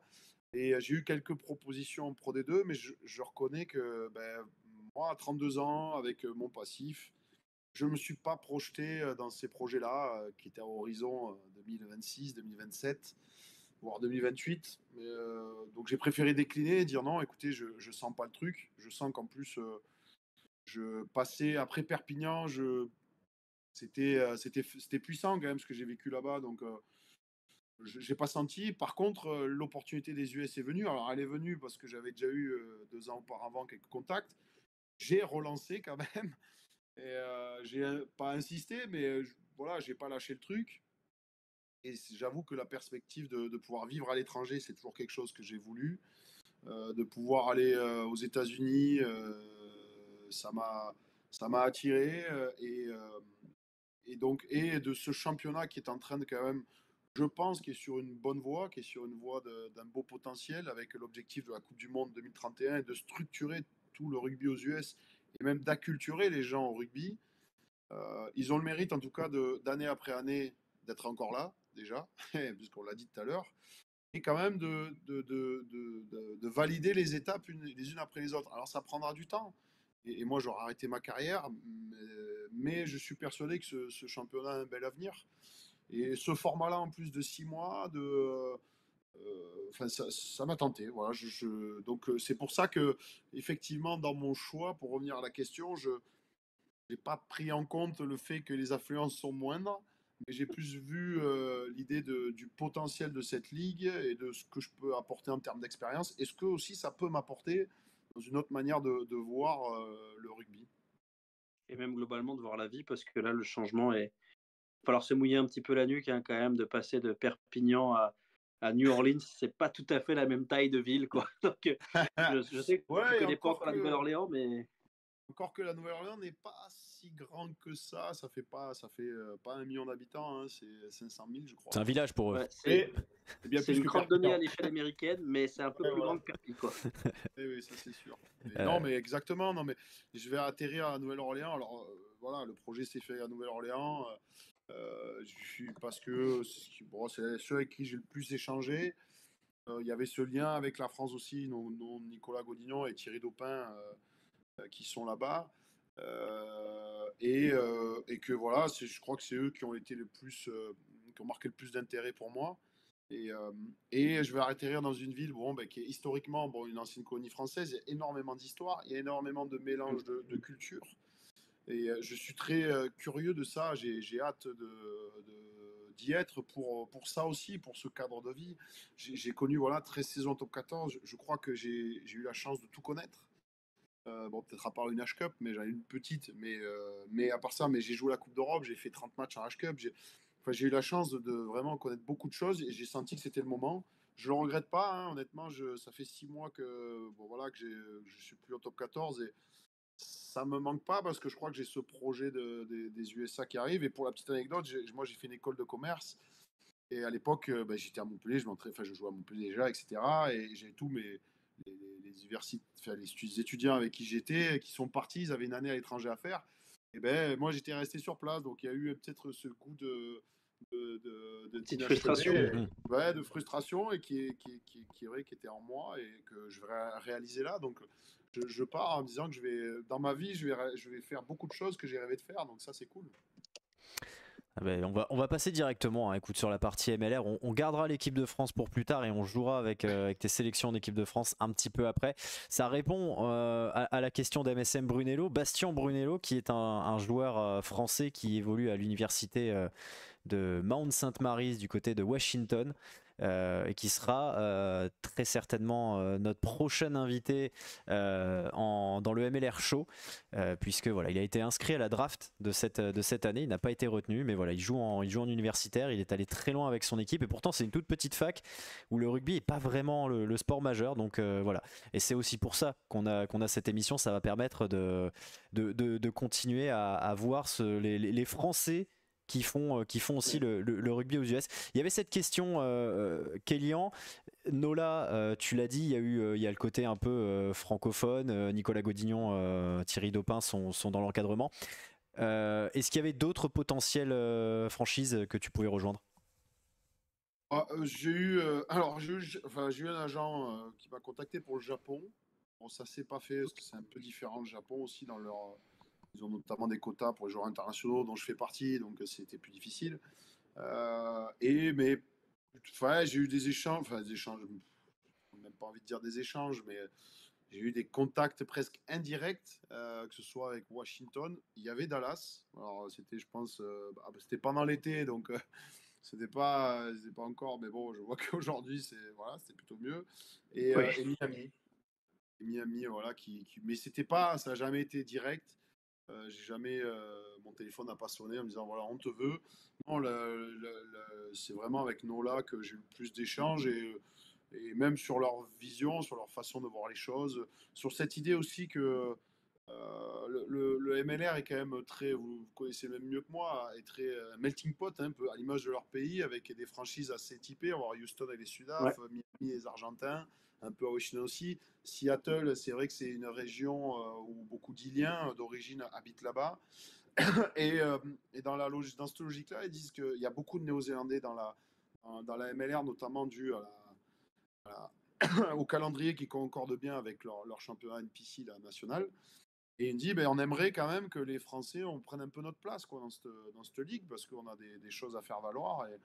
Et donc, c'est pour ça que c'était intéressant aussi de devenir, pourquoi pas, comme tu as dit tout à l'heure, un relais un peu ambassadeur du rugby français et pourquoi pas ouvrir des voies à d'autres joueurs du top 14 les années à venir. Juste pour rebondir sur ce que tu dis, Kélian, pour les viewers qui seraient là et qui ne connaissent pas parfaitement la MLR et qui viennent pour toi, juste pour rappel, hein, les franchises se basent sur des identités très fortes, presque caricaturales. C'est le cas pour Miami avec l'aspect Miami Vice, c'est le cas pour Nola avec des maillots spéciaux Carnaval, c'est le cas pour Utah qui va se baser notamment sur le canyon, le Grand Canyon pour dessiner ses maillots. Il y a une vraie volonté affichée d'avoir une identité qui différencie les franchises l'une de l'autre. Les Sabercats, tu l'as dit, c'est très marqué sud-africain, très structuré, rigide, un jeu d'avant hyper puissant. Il se trouve que tu vas rejoindre Nola, qui, en plus d'une identité un peu cosmopolite, sympa, ouvert sur le monde, a quand même une vraie tradition du jeu d'avant. Ils ont globalement pété la gueule à quasiment tout le monde cette saison. Est-ce que ça a pu aussi influer sur ton choix, même si j'ai bien compris que c'était avant tout l'expérience et les rencontres, mais j'imagine que tu t'es renseigné un peu, voir à quoi ressemblait cette équipe-là. Tu vas pouvoir y trouver ta place. Oui, alors j'ai suivi un peu les matchs via l'appli, la Rugby Network, et c'est pour ceux que ça intéresse d'ailleurs, que cette appli est très bien, parce qu'il n'y a, bon, y a pas que la MLR d'ailleurs, mais c'est gratuit, ils mettent tous les matchs en live et en différé. Et effectivement, oui, ils avaient un beau paquet d'avant, mais dans les discussions, Nico Godignon me dit qu'il cherchait un profil pour la touche aussi, Ouais. pour annoncer, et donc ça colle bien quoi, avec moi, donc c'est clair que je vais amener ça. Je veux y aller justement, même dans cette démarche, je vais pas arriver en disant on fait ça, loin de là, ça n'a jamais été ma spécialité. Au contraire, je Écoutez, moi préfère j'ai joué pour la m'asseoir. Nouvelle-Zélande. Ouais. Non, je préfère m'asseoir, observer comment les gens font, m'inculquer un petit peu voilà, des méthodes de chacun. Et par contre, ben, petit à petit, apporter ben, mon expérience, mon savoir-faire, parce que pour le coup, ça, j'ai quand même fait 15 ans ici en Europe et avec les plus grands joueurs qui existent. Et j'ai aussi ma vision et j'aime cet aspect de la touche pour quelque chose qui m'a intéressé, qui m'a passionné. J'adore sauter et et voilà, c'est quelque chose que j'aime, quoi, que j'apprécie. Donc ça aussi, c'était pertinent et ça m'a attiré aussi. Est-ce que tu as eu l'occasion d'aller là-bas, de visiter un petit peu les installations? Tu as dit que tu ne connaissais pas la ville, mais est-ce que tu as pu y aller ou est-ce que tu as signé justement sans avoir mis les pieds là-bas encore? Non, non, non, là, je n'ai pas pu y aller. Donc, j'y ai signé comme ça. Mais comme j'ai dit, j'avais fait il y a 2 ans auparavant, donc 2022, un voyage là-bas, mais presque 3 ans maintenant, aux États-Unis. C'était ma période où j'avais fait mes 1 an d'arrêt, où j'étais pas plus trop dans les plans, enfin, en tout cas, de Philippe Saint-André. Enfin, toujours pareil. Moi, je reste dans un club si c'est pour jouer, pour être titulaire. Enfin, tu l'as dit, ça a été ma carrière, tout au long de ma carrière. Que ce soit voilà, avec Franck ou à la fin à Montpellier, quand j'ai senti que c'était dans un rôle pour jouer les matchs pampants et suppléer, ça ne m'intéresse pas, c'est pas ce que je veux, ça n'a jamais été ma vision des choses, donc je préfère m'en aller. Et donc, j'étais parti là-bas à ce moment-là, parce que voilà, j'étais dans un trou. Et j'avais vu donc Dallas, mais j'avais vu aussi Austin qui a disparu. C'en est une autre qui avait disparu. Là, par contre, j'avais visité les installations et j'étais allé à Los Angeles, mais c'était l'ancienne franchise via la marque de bière, je ne me rappelle plus, il ne faut pas la citer de toute façon, mais qui était, voilà. Bon, voilà, j'avais eu l'occasion de regarder 3 franchises, bon, 3 franchises visiblement qui ont disparu, mais comme quoi Le chat noir. Ouais, ouais, peut-être. Non, mais en plaisant, là, Le Nola, il tremble. Le baiser de la mort. Faut pas leur dire. Non, bah justement, là, ils ont tous, enfin, on a parlé, ils ont disparu, mais il y en a autant qui se sont remontés, donc c'est la preuve que c'est très, très modelable et très évolutif. Donc non, j'ai eu l'occasion d'aller, voilà, de rencontrer, de voir un petit peu comment ça se passait, mais pas à Nola même. Voilà. Moi, j'ai une question qui s'éloigne un peu du rugby, parce que, bon, tu as bien compris que j'étais pas un technicien. Euh, c'est lié à tes choix de vie, parce que forcément, ça a une incidence aussi sur ta femme. Comment ça se passe à ce moment-là? Parce que tu nous en as parlé au début, le fait d'avoir des visas, c'est la galère et tout ça. J'imagine que pour elle aussi, ce changement de vie-là, c'est quelque chose d'assez compliqué. Oui. Comment vous vous préparez et à quelle vie tu t'imagines là-bas? Et elle, est-ce qu'elle a déjà du taf? Comment tu t'organises en fait? C'est une très bonne question, mais c'est justement très difficile et elle fait bien plus de sacrifices que moi. Parce que du coup, elle a démissionné. Nous ne sommes pas mariés, donc pour les visas, c'est encore plus dur pour elle. D'accord. Et c'est vrai que moi, je me projette, je vais arriver quand même dans un environnement où je vais avoir des connaissances, je vais être aidé. Et elle, ça va être bien plus difficile parce que elle n'aura pas cet appui-là en tout cas. Mais alors ça, pour le coup, c'est le lot pour toutes les femmes de joueurs souvent qui suivent, qui passent tous les 2 ou 3 ans d'un club à un autre et qui malheureusement ne peuvent pas tout le temps faire leur carrière comme elles le voudraient. Donc ça, je tiens à le dire, oui, elles font souvent beaucoup de sacrifices pour nous. Ce sera à moi d'en faire après, hein, quand je vais arrêter. Et on s'en rend pas toujours compte, malheureusement. Malheureusement, c'est vrai qu'on est. J'ai tendance à dire souvent les sportifs de haut niveau, on est des assistés, mais c'est fait pour qu'on soit le plus performant possible. Donc ça part d'un bon sentiment. Et on est très égocentré, donc on se rend pas toujours compte de ça. Euh, la vie fait que des fois ça vous le rappelle. Et là, pour le coup, j'ai conscience que c'est quand même quelque chose que je lui demande. Mais voilà, là, on va vivre l'aventure à deux. Moi, je voulais la faire sans elle de toute façon. C'est pas la question, se posait même pas. Et après, voilà, elle a des compétences aussi, donc on va essayer de chercher sur place, même si, enfin, chercher sur place. Faut que je dise ça parce que Non, non, tu as un projet solide et elle sait voilà, déjà ce qu'elle veut faire. Elle a un projet, voilà, Le message voilà, passe. c'est ça, ça. bien Donc sûr. non, mais au-delà de ça, au-delà même pas du travail, mais on a bien l'intention quand même de participer aussi à la vie en dehors du rugby. Alors il y aura j'ai beaucoup justement d'actions pour développer le rugby parce que c'est vraiment un point fort de la ligue.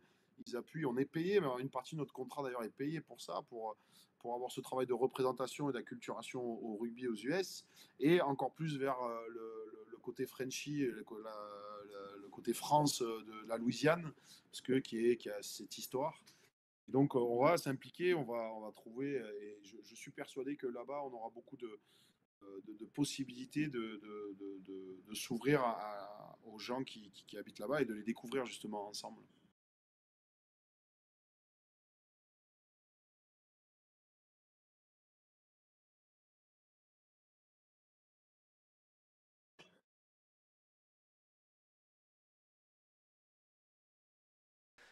Est-ce que ça, ouais, quel va être l'accompagnement mis en place par Nola? Est-ce que tu as déjà eu un aperçu là-dessus? Ah, Est-ce qu'ils t'ont déjà donné quelque chose?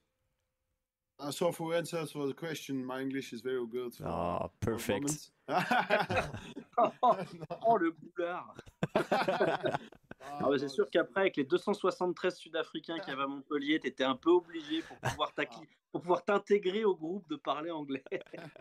Non, c'était pour la blague. J'ai pour l'internaute qui a posé la question.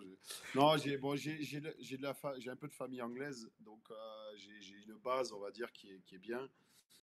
Et ma compagne aussi. Et donc, on va pas arriver voilà, complètement dépaysé, mais c'est vrai que ça fait partie aussi dans les choix d'avoir la possibilité, en tout cas les 6 premiers mois, voilà, d'être totalement immergé et de devenir vraiment bilingue, parce que en 6 mois, quel que soit son niveau, on va très vite progresser. Donc ça, c'est Mhm. clair que c'est un bon point. Et l'autre question, oui, sur l'accompagnement, bon, la MR, justement, les clubs sont quand même essaient de se structurer le plus possible pour accompagner. Je sais qu'ils recrutent en ce sens-là.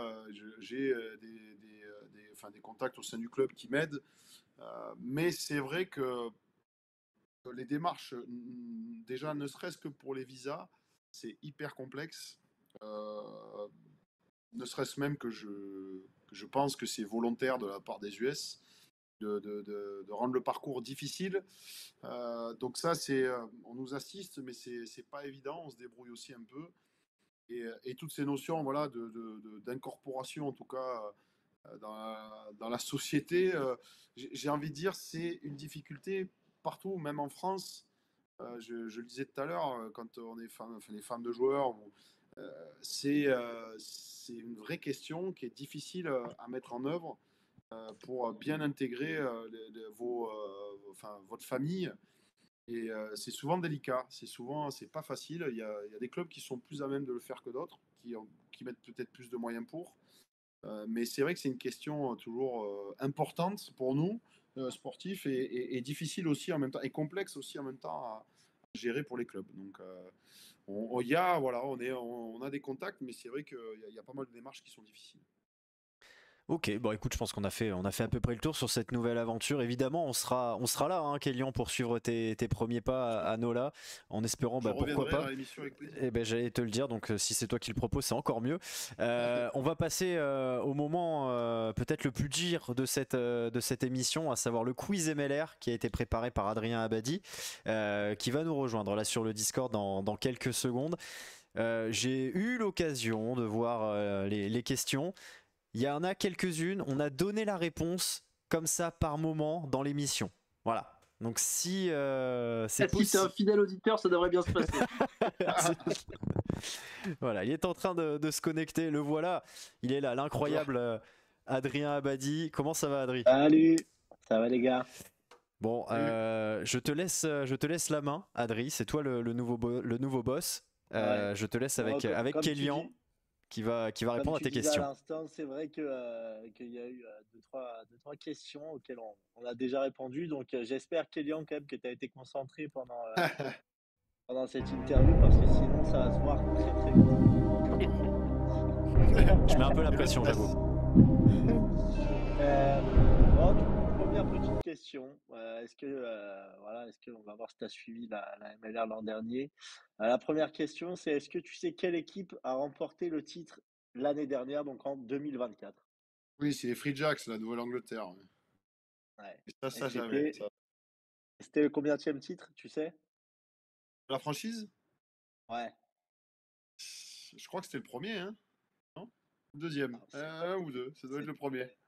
C'était le deuxième. C'était le Ah, deuxième. voilà. Je croyais que c'était le premier. Non, non, back to back. Du coup, c'était la franchise, la deuxième franchise à gagner 2 titres en MLR. Oui. Voilà. Pour l'autre, je la Euh, connaissais. ok. Bon, ben, c'est laquelle alors? Parce que c'était une autre question. Attends, j'ai. Aïe, aïe, aïe. Non, c'est Los Angeles. C'est Los Angeles. Exactement, non, pas du tout, pas du tout. C'est Seattle, du coup, les Seattle Bon. Seahawks. Ouais, à côté de la plaque. Quelle franchise s'est arrêtée, du coup, suite à la saison 2024? On en a parlé tout à l'heure. Est-ce que Là, tu te cette année, du souviens? coup, oui, Dallas. Ouais, exactement, exactement. On pense à notre ami Pierre Amiche, qui est très triste. Bon, une autre question à laquelle on a plus ou moins répondu tout à l'heure également. Est-ce que tu sais quelle ville n'a pas d'équipe actuellement parmi celles-ci? Los Angeles, Houston, Seattle, New York. C'est New York. Oui, félicitations, t'as écouté. Ça va, on ne te tapera pas sur les doigts, Kélian. Ah, bon, ça va alors. Tant que je suis dans le positif, c'est bon. On a une petite question un peu culturelle. Est-ce que voilà, t'es dans la culture US déjà? Quelles équipes jouent le derby du café? Est-ce que tu sais? Alors, ça doit être de la déduction. Le derby du café? Je sais pas. J'avoue que j'en ai aucune idée. Je vais dire au hasard. On va dire quoi? San Diego et Los Angeles, mais je vois pas pourquoi. Ouais. Non, du coup, parfait. C'est Seattle et New England. Ah, t'en avais même pas une. Mais, Rémi, tu pourrais nous expliquer pourquoi ces équipes qui jouent le derby du café ou pas? Bien sûr, bien sûr. Et oui, j'ai mis le derby du café. Alors Seattle, terre de Starbucks, déjà. Voilà pour la première. Et New England, c'est donc dans le nord-est de l'Angleterre, là où il y avait le fameux, il y a du côté de Boston, qui est très connu aussi pour son café. Et notamment, ça partait de là pour aller approvisionner l'Angleterre en café. Voilà, quand les États-Unis étaient encore une colonie anglaise. Merci, Jamy. Et de rien. J'ai pas le klaxon de Ok. Marcel, désolé. Ouais, je suis désolé pour toi, c'est vraiment très très triste. On va passer un peu sur ton équipe, celle où tu vas C'est pas bien de faire te ça. Parce rendre. que... C'est pas bien. On enverra à Nicolas Godignon, bien évidemment. Ouais, voilà, c'est ça le problème. Évidemment. Petite question du coup, est-ce que tu sais combien de participations aux playoffs, donc c'est-à-dire aux phases finales pour ceux qui ne connaissent pas le championnat de MLR, à Nola Gold? Oui, l'an dernier, c'était la première fois qu'il se qualifiait en quart. Ah, il est là, hein. Et ça, je le savais. Ça, quand même, je l'ai suivi quand même. Et ils ont perdu du coup en... Et en quart, ils ont perdu chez eux, malheureusement. Et du coup, c'était contre Chicago, je crois. Ah, il est fort, il est très très fort, hein. Il a bien suivi la saison 2024. Oui, quand même, oui. C'est pas mal, c'est pas mal, c'est pas mal. On progresse. On en a parlé tout à l'heure et là tu vas devoir te souvenir. Est-ce que tu sais combien de victoires Anthem RC, donc nouvelle franchise l'année dernière, a signé sur sa première saison? Ouais, bah, du coup, malheureusement, ils n'en ont pas fait une. Hein. Eh oui, félicitations, félicitations à Anthem, et ça a été long pour eux. Ok, histoire du championnat désormais. Est-ce que tu sais en quelle année a été créée la MLR? Ah, ah, ah, je sais plus. Je sais. Enfin, je sais bon, qu'il y avait eu une première version qui a disparu, donc qui a été remontée. Donc cette nouvelle version. Alors si, je vais peut-être faire comme par déduction. Je dirais 2018, donc ça va être de 6 ans. Eh bien, franchement, ne cherche pas plus loin, c'est parfait. Ah, c'est parfait. Création fin 2017, saison inaugurale 2018. Ouais, ouais. C'est bon. Bah, alors La j'aurais une déduction? question pour toi en retour. Je Allez, t'expliquerai après pourquoi j'ai réussi à me souvenir de ça. ok. Le mec retourne le quiz. Bon, Ouais, celle-là, exactement. j'ai aussi tout à l'heure. Laquelle de ces équipes n'existe plus? Utah Warriors, Houston Sabercats, Chicago Hounds ou les Toronto Arrows? C'est Toronto, je crois, malheureusement, parce que l'investisseur est décédé, je crois, hein, c'est ça l'histoire. Oui, tout à fait. Exactement. Même si Utah est en état de mort cérébrale, hein, voilà. C'est-à-dire que Ouais. c'est deux supporters d'Utah hein, autour de Ah, la table. d'accord. C'est pour ça que je me permets de charrier un peu. Des belles installations, Utah, je crois, par contre. Oui, moins bien que Houston, mais pas mal. Ouais, ouais, ouais. Houston, c'est vraiment beau.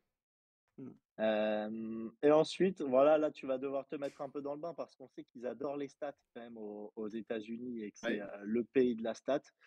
Et donc, je vais te poser une petite question un peu plus difficile cette fois. Qui a été le meilleur scoreur, parce qu'on dit scoreur là-bas et pas réalisateur, de MLR l'année dernière? Alors, j'ai quatre Ah, propositions à te donne-moi les faire. propositions, ouais, mais Ah, j'ai alors quand même là, quatre propositions, sinon t'es dans la Nicolas merde. Godignon, Oui. la réponse D.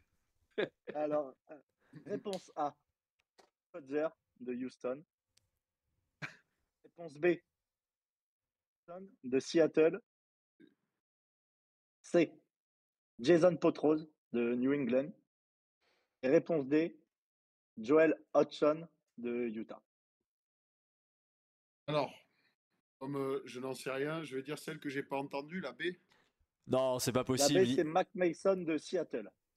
C'est pas possible, il Ouais, a raison sans faire exprès. celle-là, allez. C'est pas ça. C'est pas Mac C'est Mason? pas ça, mais en vrai. Non, non, non, c'est Ah, j'étais Jason persuadé, Potrose. pardon. Et ouais, mais en vrai, c'est assez logique quand tu te dis qu'ils sont allés en finale, quoi. Oui, aussi, oui. Oui, c'est Voilà. logique. Donc Ils prennent en compte 181 les points. deux. Ouais, 181 points pour Jason Potrose, le buteur du coup de New England Free Jacks. Et là, on revient sur ton club, enfin ta franchise, parce qu'on il dit reste pas plus club, que c'est important. 96 questions. Ouais, Accroche-toi, Kevin. c'est quasiment Ah, fini, c'est hein. la dernière. Tout le monde C'est est la parti dernière. du chat, tout le monde est pas assez barré. C'est la dernière et je voulais juste que tu le saches parce que je pense que c'est important. Est-ce que tu sais en quelle année a été créé le New Orleans Football Club? C'est la question Quatre subsidiaire, hein, Pas du celle-là. football, du propositions. coup. Ah, mais c'est la. Bon, j'en sais Parce que rien. c'est quand même ta franchise. Donc c'est en 70, 71, 72 ou 73. Déjà, c'est quoi comme sport? C'est Le New Orleans Du Football cricket. Club, ben, c'est quand même le football, très non, que mais dalle. parce que pour eux, c'est. Bon, 71. C'est 73. Voilà. Voilà. Tu le sauras comme ça en arrivant, tu pourras te la péter devant, Ouais, je vais noter. Je vais regarder devant le les replay, gars. je vais noter, ça va noter. Alors moi, je vais vous dire, est-ce que vous savez que chez Anola, il y a un joueur avec qui j'ai déjà joué Ah non. Ah, à l'équipe. Et un des joueurs importants de l'équipe même. je vais regarder ça Ok. tout de suite. Ah, ça, L'effectif. Là, il nous a mis un- j'essaie- Mais il nous a mis peut-être un- qu'il va pas le ressortir, mais moi j'ai joué avec. J'ai joué avec au centre de il nous a mis formation. un Bruno, là. Donc le mec fait Au 7 centre sur de 4 sur le quiz, il est solide. Et derrière, il vient nous coller tous les 3. Bien sûr. Bruno, quoi. Alors attends, Ah ouais, non, je l'ai pas du tout. j'imagine que c'est pas un Américain. J'essaie de me refaire Hmm, l'effectif là comme ça de tête, mais je l'ai pas sous les yeux. Joue Donc derrière. Non, moi je l'ai sous les yeux, donc c'est quand même un peu plus facile. je crois en toi, Euh, mon Pamiche. Est-ce que on peut poser des questions ou non? On balance un Oui, nom au bien hasard. sûr, bien sûr. Joueur du Pacifique. Non. Donc en gros, il reste les Irlandais, un Italien ou un Gallois. Ah, c'est Est-ce que l'italien. ce serait... Ah oui, non, mais alors oui, non, mais enfin Pacifique, oui. Ah, Oui, non, non, Ah. non, pas du Pacifique. Sud-Américain. Non, Sud-Africain. Ah, bah, du coup, non, pas Pacifique. Non. Bon, Risbota est trop jeune. Ah, je pense avoir trouvé. Ah, Ouais, vas-y, j'ai fais pas trouvé. durer le suspense. C'est JP Duplessis. Exactement. Eh oui. C'était tous les deux au Ok. centre de formation à Montpellier. Putain, Ah, mais je crois- c'était au Plutôt centre de jeune. formation. Ah, et c'était au centre de Oui, oui, formation en j'ai dit, plus. ouais. Ah ouais. Oui, oui, j'ai dit centre de formation, oui. Je crois pas qu'il ait joué. Il a peut-être fait une cape ou deux avec Montpellier. Une mais feuille. Voilà, une feuille, c'est ça. Une feuille contre Grenoble. Il est rentré en cours de match. Il avait le numéro 21.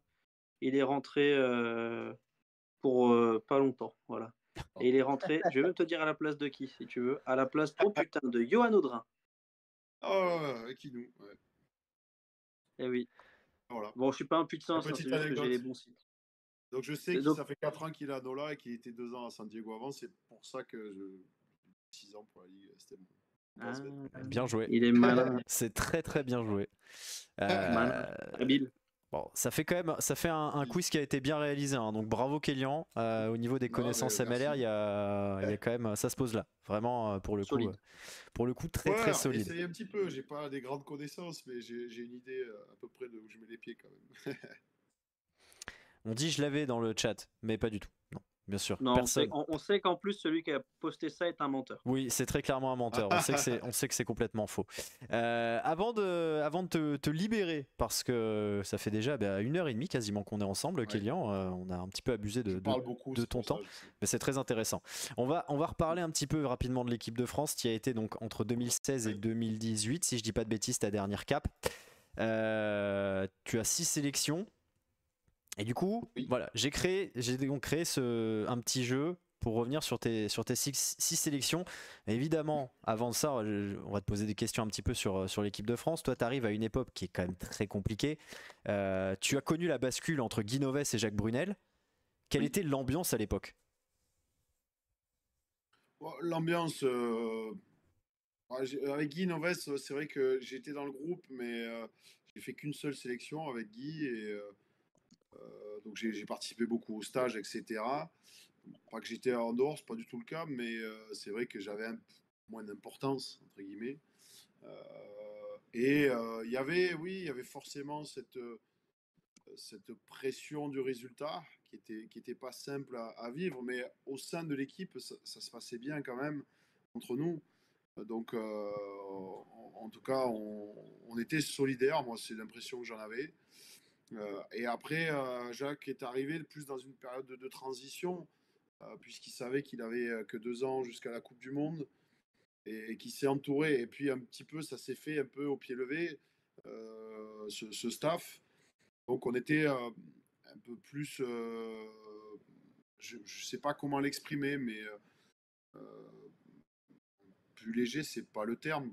Mais en fait, si, c'est devenu plus léger parce qu'on a eu quelques résultats Je me rappelle qu'on a gagné l'Angleterre au Stade de France, qui était à ce moment-là, qui venait de faire le Grand Chelem, ou l'année d'avant, ou il l'a fait l'année d'après, avec Eddie Jones. Donc on a eu quelques bonnes perfs.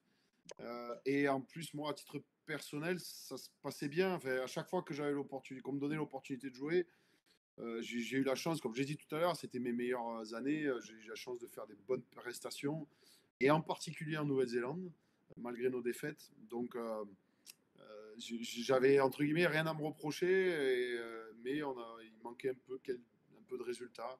Derrière, il y a eu 2019, j'ai été dans la pré-liste pour la Coupe du Monde, mais j'ai pas été sélectionné, donc voilà, ça s'est arrêté là.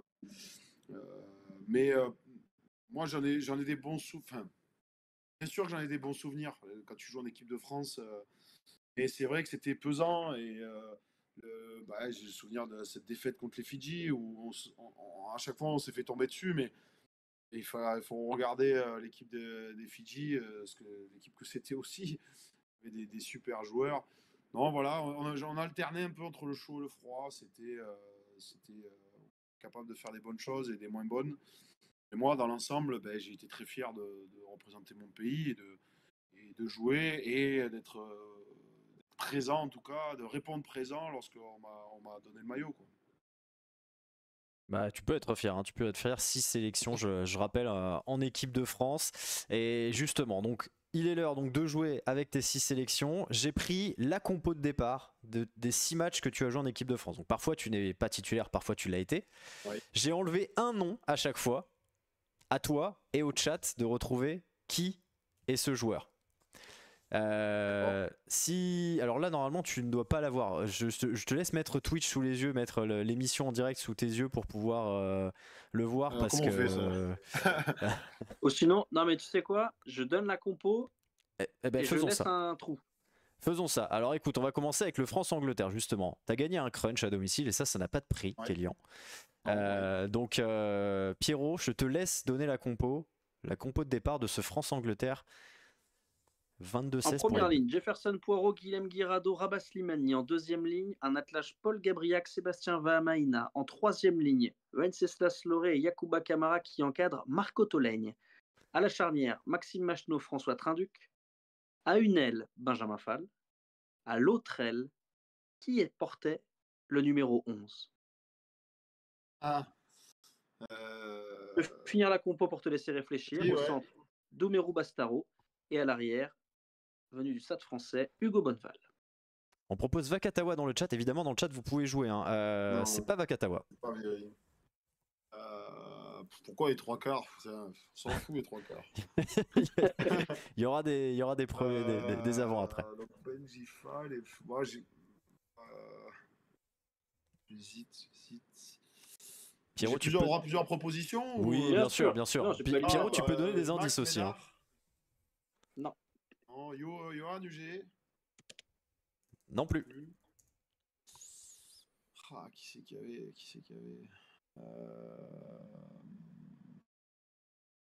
Damien Penaud, il était, mais je pense pas. Non. Je crois qu'on a eu la bonne réponse dans le chat. On a eu la bonne réponse dans le chat.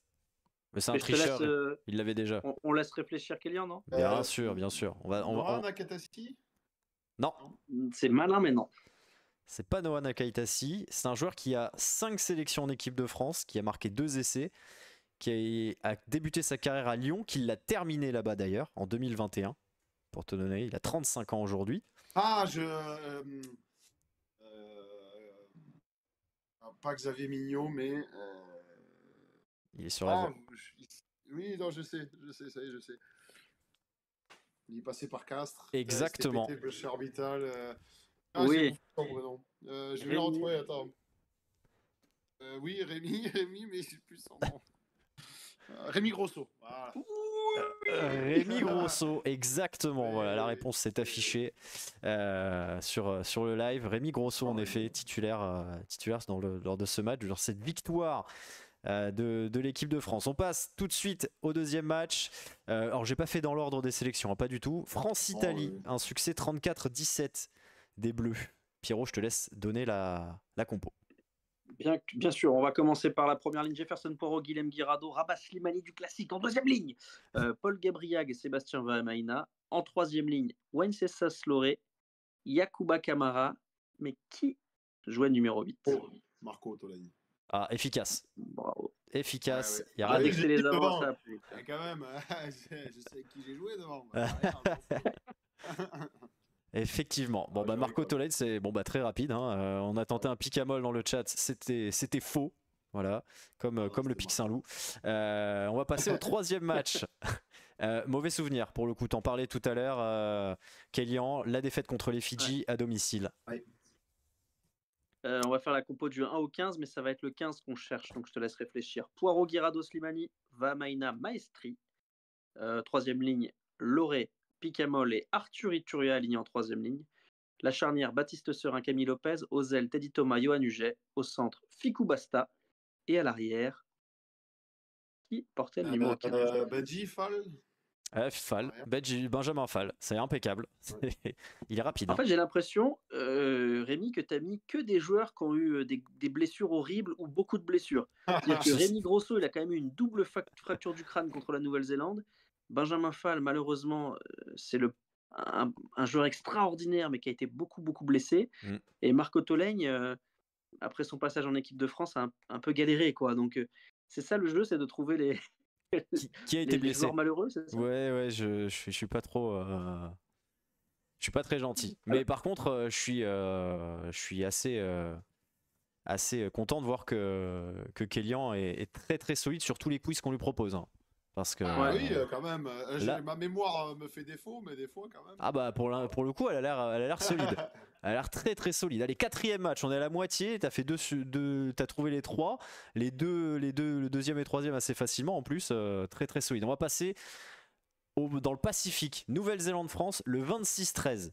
Le 26-13 et on cherche cette fois le talonneur. Tu étais titulaire cette fois-là. Tu étais titulaire d'ailleurs sur les deux matchs. Oui. Donc première ligne, Priso, qui joue au talon, avec Winnie à droite. Je te fais le reste de la compo, ça peut t'aider.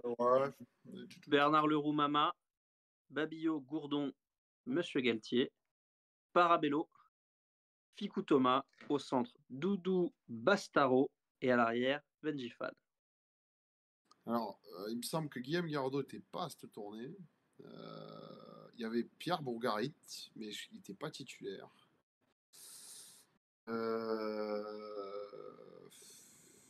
Merde, c'est quand même autre. Julien Marchand, peut-être? Pas Julien Marchand.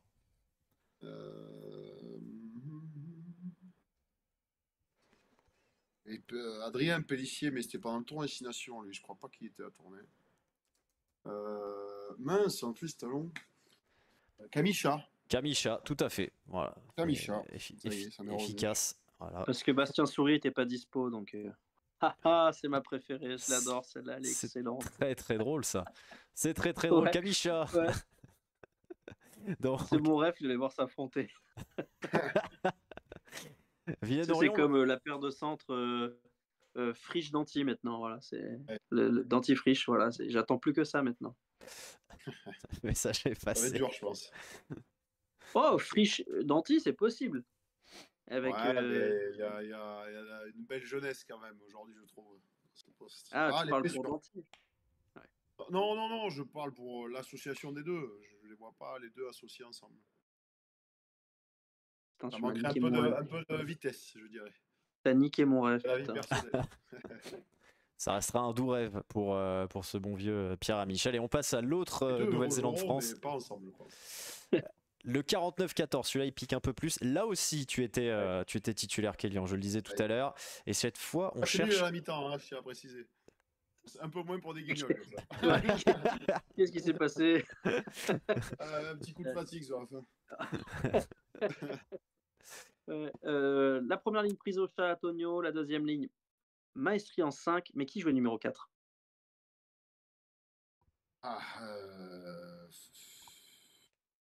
Seb va? Non, c'est pas Vahamaina. Alors, Paul Gabriel, c'était à ce moment-là, mais peut-être pas.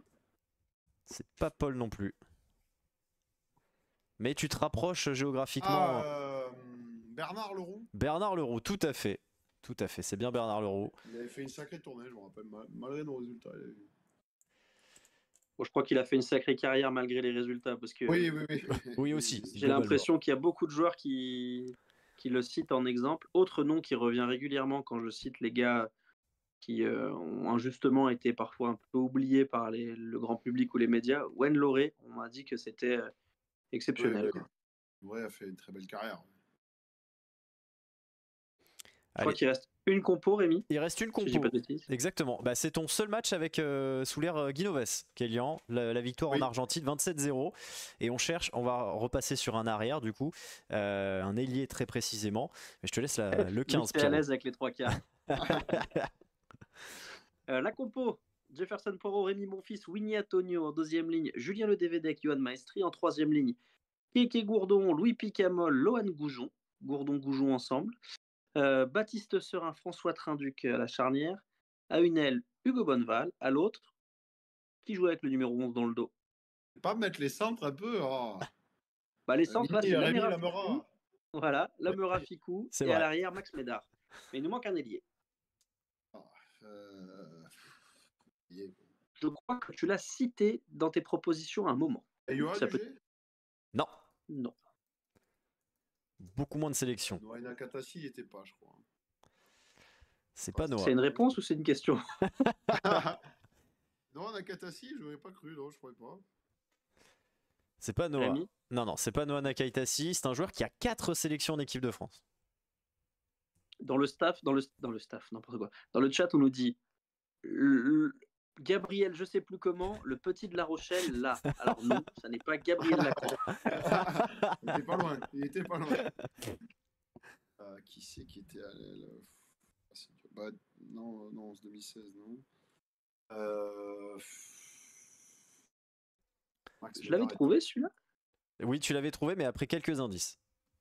Ah. Oui, parce que Les Kélian... indices. Il jouait où? Allez, les indices. Il a joué du côté du Stade Français quasiment toute sa carrière, mais il a fini à Bayonne pendant 2 Ah oui. saisons. Facile. Bonneval? Non, pas Hugo Bonneval. Ce n'est pas Teddy Thomas non plus qui est proposé dans le chat.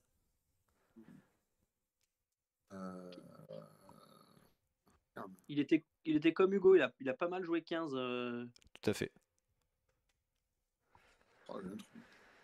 Champion de France avec le Stade Français, vainqueur du Challenge européen aussi, l'année après le MHR. Non, je veux dire Julien Arias, mais non, il était trop vieux. Non.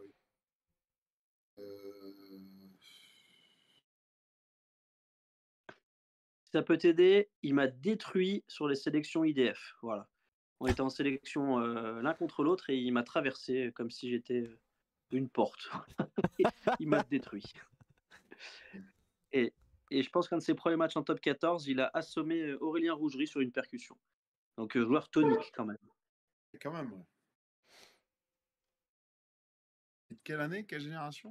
89. 89, ouais, tout à fait, 35 ans aujourd'hui. J'ai pas d'idée en plus. 35, 89, qui c'est que c'est en 89? Je sèche. Et il jouait où à ce moment-là, tu m'as dit? Stade Français. Stade Français, il a fait quasiment toute sa carrière au Stade Français, il a arrêté en 2021 après 2 ans à Bayonne. Il a été puni pour 3 no-shows, si ça peut t'aider. Ah oui, ça y est, Djibril Camara. Djibril Camara, voilà, c'est trouvé, c'est gagné, bien joué Kélian. Ben voilà. Et oui, bah, les 3 quarts, t'avais dit que c'était ton point faible, les 3 quarts. Ouais, non, c'est clair. Ouais, c'est clair. Que tu t'entraînes pas avec. Toi, tu les vois que le Ça, on samedi. fait pas le même soir. Moi, j'ai toujours dit, nous devant, on fait du rugby, derrière, ils jouent au rugby. Voilà. Quand vous avez compris ça, vous avez compris le rugby. C'est très Moi, clair. je la garde et puis je me l'attribuerai cette citation. Voilà, bah, écoute Kélian, merci beaucoup pour ton temps. C'était un vrai plaisir de t'accueillir pour discuter de ta carrière et de la MLR en général. Je te le redis, quand tu as envie de revenir, tu reviens pendant la saison de MLR. On se tient au courant et puis écoute, bon courage pour la fin de la prépa et puis pour l'envol vers la Nouvelle-Orléans. J'espère que la ville te plaira. Mon Pamiche, évidemment, je te remercie aussi d'avoir été là. Merci à toi, merci à vous. C'est un plaisir, dans comme le toujours, chat. Rémi, d'échanger, de parler rugby avec des gens éclairés et éclairants comme Kélian. Mais pas comme que je moi. découvre aussi dans un rôle potentiel de consultant. Je sais pas, on sait jamais. Si un jour tu cherches, j'ai 2-3 pistons dans les médias, ça peut aider. Ah, Non, encore une fois, je vais partir vers d'autres horizons pour l'instant, mais voilà, on verra. Je sèche La- parce que Je prends de grand plaisir, voilà, à échanger avec vous, des occasions Ouais. comme ça, avec les internautes aussi, c'est toujours très simple. moi je sèche, hein, je te propose un projet sans aucune ambition et pas d'argent, tu me dis non. Un projet où il n'y a pas de travail mais beaucoup de thunes, tu me dis non. Là, je commence à douter de mes capacités à te C'est- trouver un job, hein, il cherche Kélian. Je la pense que tu passion, vas la devoir passion débrouiller. avant tout. C'est OK pour un consultant. Allez, J'ai cru bon, qu'il allait tant dire OK pis. pour le rugby. Ouais. En Bon, tout cas, merci beaucoup, c'était un plaisir. merci, Rien, merci rien. encore. Merci à vous. Kélian, tu n'en as pas l'habitude, mais Pierre, évidemment, on se quitte comme d'habitude avec l'hymne américain, bien sûr. Salut à tous.